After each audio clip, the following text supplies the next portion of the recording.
Смесеният подход включва комбиниране на различни видове учене. Всеки от тях предлага оптимален начин за постигане на резултатите от даден курс. Един от най-основните смесени методи е обърнатата класна стая. При него традиционната последователност от учене в физическа класна стая, последвана от домашна работа, е обърната. Обучаемите изучават ключовите понятия преди часа в класната стая.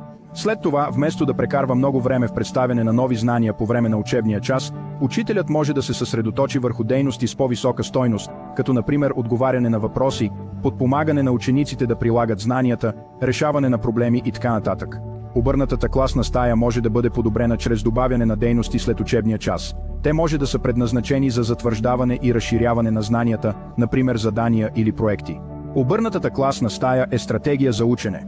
Преобръщането на класната стая предполага промяна на обичайния модел, чрез който учениците се запознават с новите знания. В обърнатата класна стая учениците имат задължителна литература или видеолекции, преди да се съберат в клас, а учебният час се използва за дискусии, решаване на проблеми или други видове активно учене, които ще им помогнат да актуализират и усвоят тези нови знания.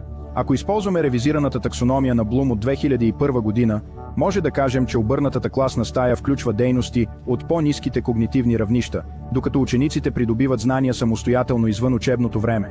След това, по време на учебния час, се фокусира върху по-високите когнитивни равнища, като прилагане, анализ, оценка и така нататък. Тогава учениците могат да се възползват от подкрепата на съучениците и преподавателя си.